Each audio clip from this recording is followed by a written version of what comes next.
Howdy, folks, and welcome to the Daily Coin. My name is Rory, and today is Monday, February the 1st, 2016, and I have the great honor and distinct pleasure of welcoming back Mr. Andrew Hoffman, who is the, give me your title. I know it's changed, Andy. It didn't really change. It was always marketing director, and then we said media director for a while, but same thing. Okay. Marketing director, Miles Franklin, 27th year of business. Miles Franklin, 27 years in business, and you guys are AAA rated with Better Business Bureau, right? A+ rated. A+. And not a single customer complaint ever. Well, can't beat that. And speaking of Miles Franklin, I wanted to ask you about it's a three-part question, and as far as the premiums are concerned, are they holding steady? Are they rising? Are they falling? Are supplies, are they rising, falling, holding steady? And as far as volume of business, same thing, rising, falling, holding steady. Where are we at? Well, it's been that strange dichotomy of the rest of the world versus the Western world. You know, we last had a major shortage of silver back in the summer, in the late summer, and it was a doozy. It was probably, because we've had shortages of silver. Obviously, 2008 was the granddaddy where we ran out of gold and silver for 2 or 3 months. And the premiums on silver shot up to close to 100%. We've also had major shortages in 2011 of silver on the way up, near $50 an ounce, and certainly in 2013, right after the alternative currency destruction raids of April 12th to 15th, right after Obama had his closed-door meeting with the two big to-fail bank heads. And then, you know, we had this one last year, which was very, very dramatic. For several weeks, we couldn't get a hold of anything, and premiums shot up again. So since then, prices have normalized and supply has normalized. But, you know, we're seeing a brisk increase in January, that's for sure. And I'm starting to see premiums here and there in the silver world slightly creeping up, but nothing to speak of just yet. And, you know, with this crisis going on and getting worse, I would expect that, you know, the next shortage is right around the corner. But as of yet, it's, again, worldwide record demand in 2014 and 2015, and the start of 2016 is at a record pace. Not to mention, you look at the inventories on the COMEX of gold and silver collapsing, the Shanghai Exchange just announcing that they're no longer going to publish how much gold is withdrawn because they're scared of there being a run on the world's gold because it's so much. And of course, just look at the U.S. Mint numbers for January, just again, spectacular. So I would expect that the Westerners are going to be joining the party pretty soon at the rate things are going. Lewis over at smallgold.com, he sent me an email last night showing that the Mint in January sold more gold and silver than the COMEX has in inventory. Which is I mean what's more crazy, the level of COMEX inventory. Again, you know, people talked about the big drop in the gold inventory a week ago where it fell 73% in one day, and now we're hovering at about 90,000 ounces, not tons, 90,000 ounces. But on the silver on the COMEX, the registered inventory fell by 23% in one day on Thursday. And we're also down. It's down like 60% in the last year. And did you say that it was down 23% last Thursday on that one day? Yes. The registered silver inventory fell from 35 million ounces to 28 million ounces in one day. And a year ago, it was 60 million ounces. And last Thursday was the day that we had that weird anomaly with the fix and the futures and everything being put on hold for 14 minutes. Isn't that interesting that happened all on the same day? Yeah, my rambling on sentence that I just started with was what's more interesting, the fact that we had this big drop in the COMEX inventories, or the fact that we had this ridiculous it's not an anomaly, but the fact that they're so blatant in that in the open about fixing, and I love that word, fixing the price 6% below the spot price instantaneously. And I sit there and I think, forgetting all else aside, you look at Occam's razor and you say, what's the most obvious, thing that was going on? Why do they even have a fix in the first place? It makes absolutely no sense. And it's only really as far as I know, gold and silver. Maybe there's some other products that they do it, but why would you need banks to sit there and tell you what price to transact gold at when you have a spot price? It's like, Exactly. do you go into the store and you decide, what price, you cumulatively, all the people in charge decide what prices things should be sold at that day? No, Yeah. that you look at the price on the store shelves, that's the price. Right. Yeah. Those green beans, they're entirely too high. I think I'm going to knock 50 cents off a can. Yeah, I mean, it's like again, it's frustrating for people in our world. Although, of course, all Yes. it's going to do is create more demand. Right. In the big picture, all it's doing is exposing it more to more of the people in the world who are going to spend their money, arbitraging that anomaly by buying the physical. And again, people will do it initially, the paper investors because they see an arbitrage opportunity, but eventually it'll be all that of fear. And on the topic of fear, I see that the supplies of junk silver are once again rapidly vanishing, and I have seen the premium slightly increase there, and that's always going to be the first sign. That's the first thing to go off the shelf. So once you see that you can't get junk inventory anymore, you know that it's going to be coming next for the rest of the silver complex. I mean, how are they even keeping supplies right now, Andy, with everything that's going on with the absolute voracious demand coming out of China and India and Russia as well?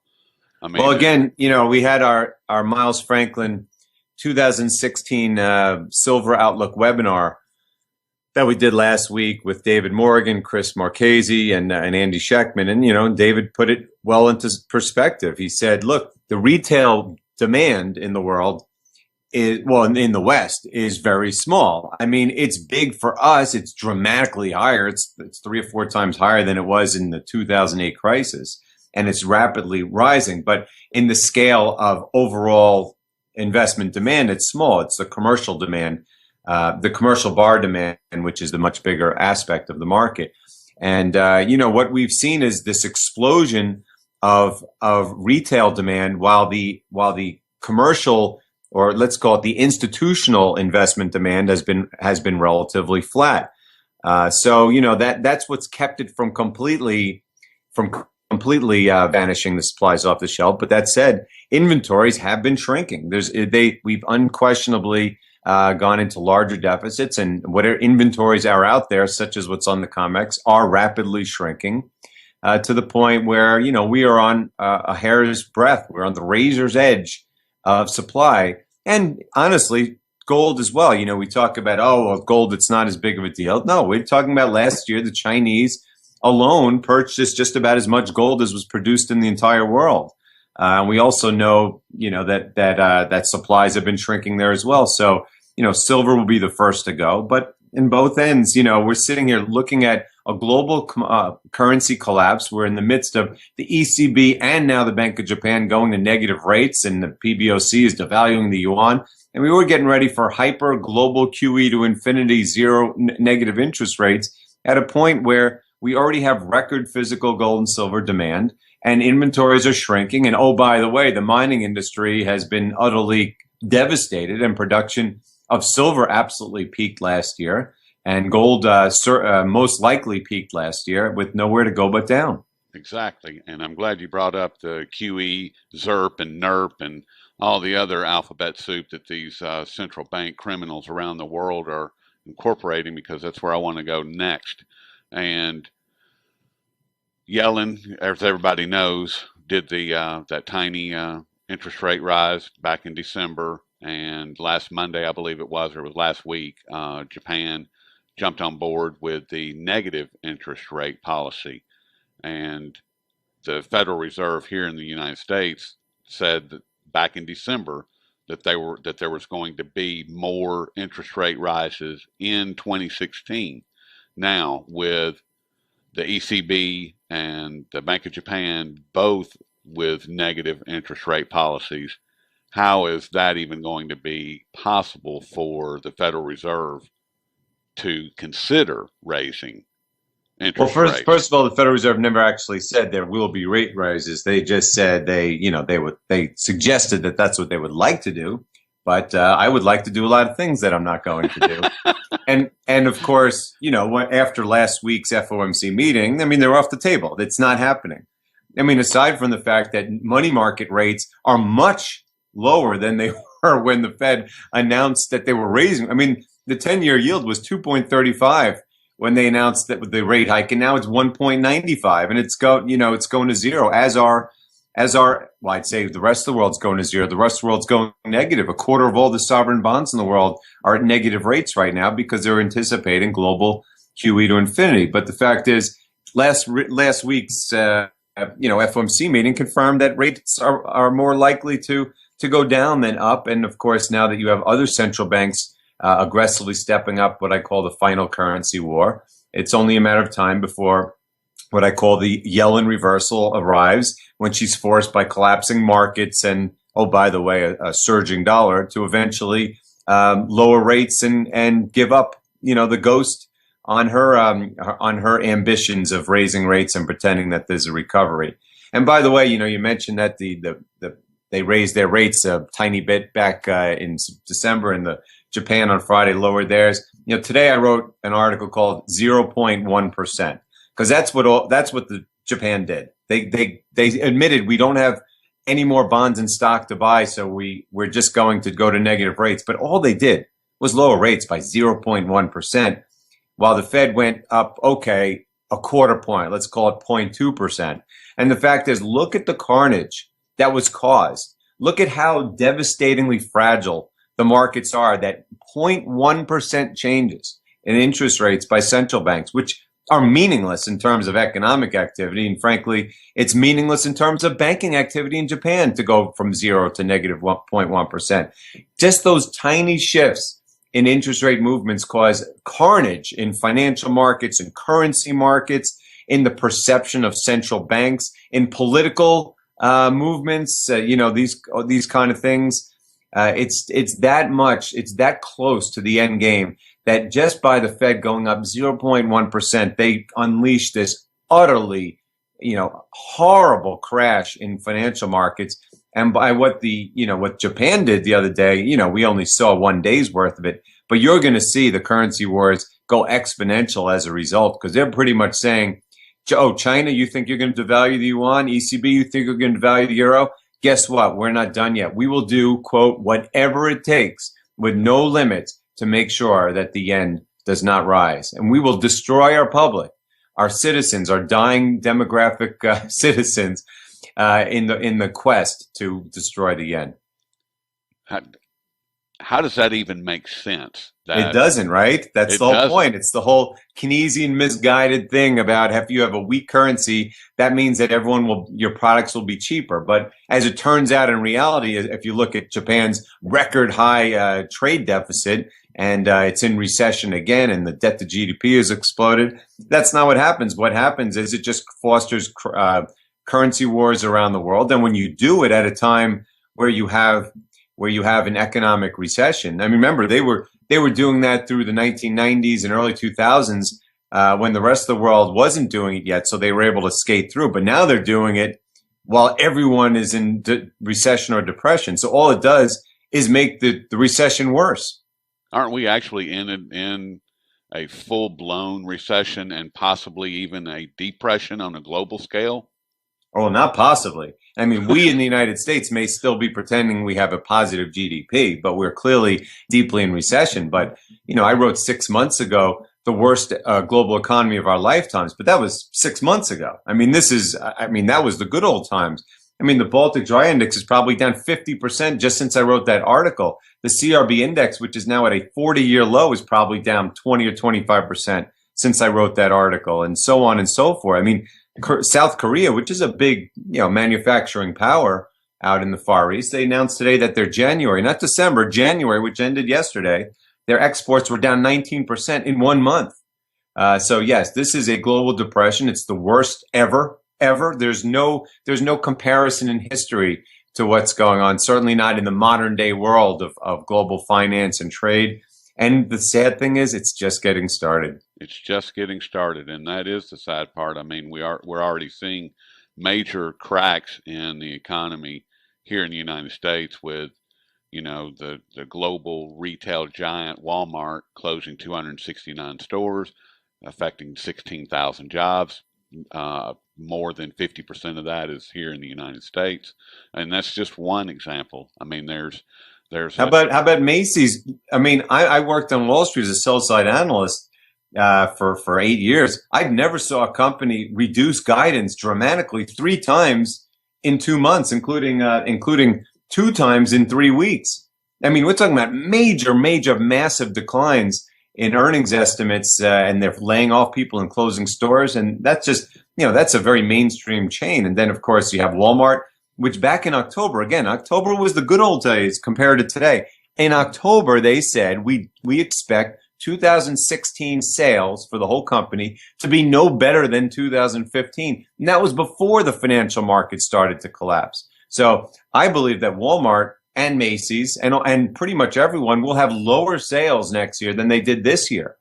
And in the retail business, where margins are razor thin, and by the way, all the profits are made during the holiday season, we're going to see massive losses and layoffs. And remember, all the layoffs, or excuse me, all the supposed jobs that came on are in these low-paying minimum wage jobs, a lot of them in retail that were brought in for the expectation of recovery that never happened. So, we have a jobs report this week. Probably won't see it in this report because it's they wait until after the new year for a lot of the layoffs. But between those and the energy layoffs and all that, and all the companies that wait until year end to do their reviews and layoff, I mean, I got to think the January report is where we start to see an utter collapse. I mean, we could start to see negative jobs numbers. I don't care how much seasonal and double seasonal adjusting the BLS puts into them. So, the one last pillar that the Fed had of pretending that we're in a recovery is going to be gone. How do we get out of this mess, Andy? I mean, We don't.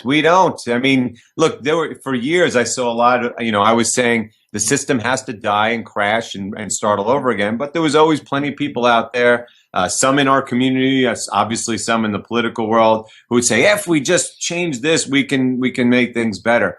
But you know what? You don't hear that anymore. You don't hear the mainstream media talking about how great the economy is anymore, and you don't hear politicians and bankers talking about what we need to change things. Everyone knows you can't fix it. Wile E. Coyote is way out over the cliff now. He can't get back. There is nothing to do. That's what I'm trying to tell you, and I've been trying to say all along. What you can do is protect yourself from the chasm between where we are now and where we want to be one day. There is nothing to fix. There is nothing that's fixable. The only fix is going to be mass default across the entire world, every sector, from individual to corporate, municipal, sovereign.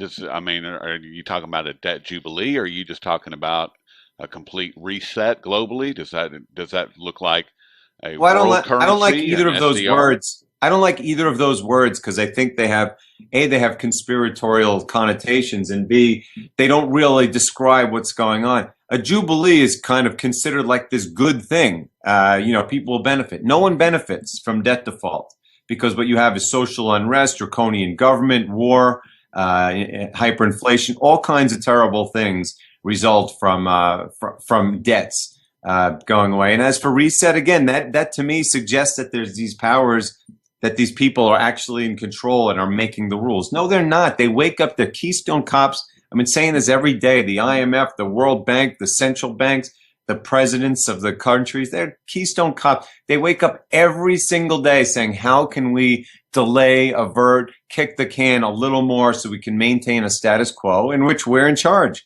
And they're failing. I mean, the Japanese, the best they could do is lower interest rates from 0 to 0.1%. And, they got a day or two of stock rally. It's probably overdue anyway, a little dead cat bounce, aided by the PPT, of course, which is, swarming around every single minute of every single day. But that's what they got. That's it. All it does is make things worse. The economy won't get better. The currency wars will get worse. Well, I'm not sure what to say about that because I don't know what's going to happen. My crystal ball's broken, has been for all my life. I mean, no, your crystal ball is pretty good because you're hot on the trail of what's going to happen. The only question is it's always the same. It's the how and when. Look, for most of the world, the when is already happened. I mean, Yes. most of the world is already in, they in 2008 or worse conditions. And parts of this country are like that right now. But we have the reserve currency, so it hasn't been quite as bad here yet. But for most of the world, the when has started. And, when it's going to happen here at the top of the totem pole, the reserve currency issuing United States, is anyone's guess. But I've said before, I'm always the kind who says, I know it's coming soon, I just don't know when. But if you listen to what I've said in the last, I would say 2 to 3 weeks, I've said unequivocally, I don't believe there's any possibility of escaping 2016 without, as I call it, the big one commencing if it hasn't already. I just can't see any policy response from a central bank to a government to anything that's going to stop the runaway train from falling down the hill this year. Well, I would agree with that, Andy, completely. I mean, and I hate to say it because of how ugly it's going to get, and the potential for, like you said, war and civil unrest just completely just taking over. I mean, and people losing their mind because, as Gerald Celente says, when people have nothing left to lose, they lose it, and that's right. That's exactly what's going to happen. Yeah, it's happening everywhere. Look at this migrancy crisis in Europe. It's a perfect example. Everyone's lost everything, and they're just running around looking for places to live, and the people that are living there already don't want them. And it's just one example of the kind of things you're going to see worldwide. Yes, and as far as protecting oneself, I want to go back to gold and silver just for a minute, and then I'll let you get back to your morning. Mining collapse. We know that that whole sector is completely devastated, as you just mentioned a moment ago. We know that supplies are already somewhat limited, somewhat tight, and as you said a minute ago, the 90% silver coin, the U.S. 90% silver coin, is already showing signs of being short right now because the premiums are moving up a little bit. Now, with the mining sector in complete collapse and complete devastation, supplies tight, where are we going to get throughout 2016? Where is the new supply going to come from? It's not coming. It's like asking, how are we going to fix it? It's here right now. Actually, most of the world where people are dying for it because their currencies are collapsing, you can't get it either because it's not sold there or it's the governments have made restrictive rules or VAT taxes, all those kind of things. Here, you still can get it, but it can come and go. It can go in a second, like it did last July and August in the silver market here. So where's it going to come from? It's not. You can buy it today. Call us at Miles Franklin, buy it today, and tomorrow you may not be able to buy it. And you certainly are not going to be able to buy it at these prices not far down the road. Do you think that's coming this year? Hey, again, I don't talk about prediction of gold price, but if my belief that there's no way we escape this year without a catastrophic financial market collapse of types, of course we're going to run out of gold and silver this year, certainly silver, but again, I'm not a financial advisor. Just take it with a grain of salt.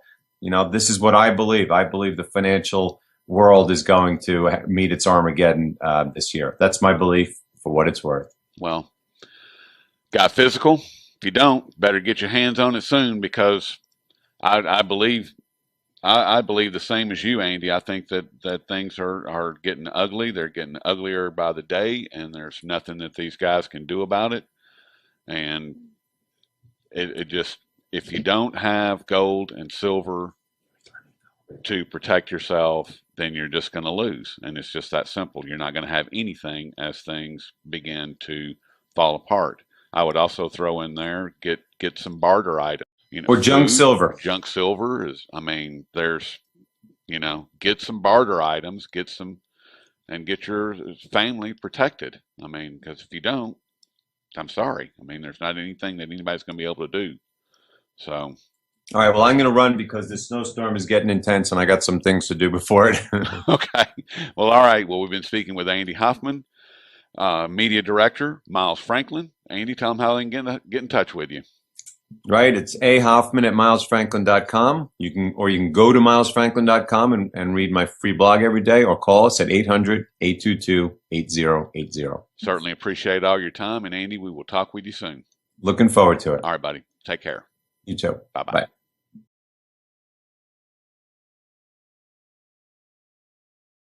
Now we're hovering at about 90,000 ounces, not tons, 90,000 ounces.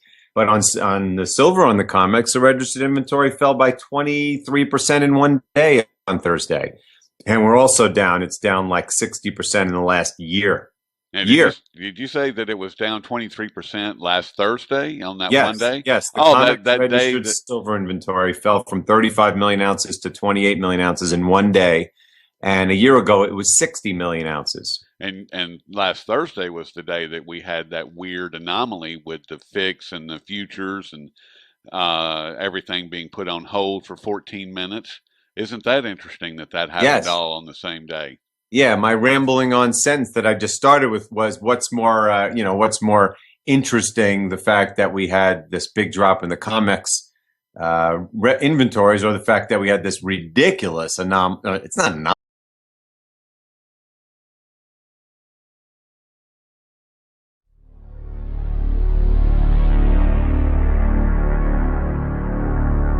Howdy, folks, and welcome to the Daily Coin. My name is Rory, and today is Monday, February the 1st, 2016, and I have the great honor and distinct pleasure of welcoming back Mr. Andrew Hoffman, who is give me your title. I know it's changed, Andy. It didn't really change. It was always marketing director, and then we said media director for a while, but same thing. Okay. Marketing director, Miles Franklin, 27th year of business. Miles Franklin, 27 years in business, and you guys are AAA rated with Better Business Bureau, right? A+ rated. A+. And not a single customer complaint ever. Well, can't beat that. And see destruction raids of April 12th to 15th, right after Obama had his closed-door meeting with the two big to-fail bank heads. And then, we had this one last year, which was very, very dramatic. For several weeks, we couldn't get a hold of anything, and premiums shot up again. So since then, prices have normalized and supply has normalized. But, we're seeing a brisk increase in January, that's for sure. And I'm starting to see premiums here and there in the silver world slightly creeping up, but nothing to speak of just yet. And, with this crisis going on and getting worse, I would expect that, the next shortage is right around the corner. But as of yet, it's, again, worldwide record demand in 2014 and 2015. And the start of 2016 is at a record pace. Not to mention, you look at the inventories on the COMEX of gold and silver collapsing, the Shanghai Exchange just announcing that they're no longer going to publish how much gold is withdrawn because they're scared of there being a run on the world's gold because it's so much. And of course, just look at the U.S. Mint numbers for January, just again, spectacular.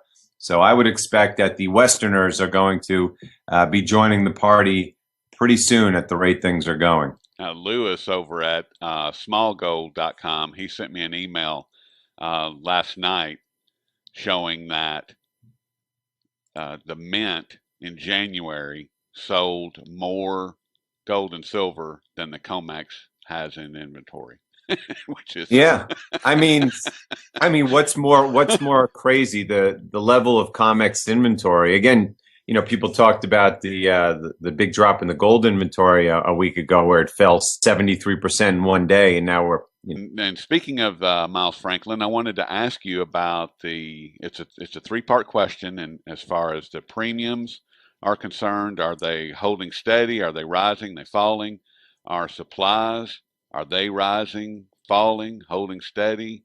And as far as volume of business, same thing, rising, falling, holding steady. Where are we at? Well, it's been that strange dichotomy of the rest of the world versus the Western world.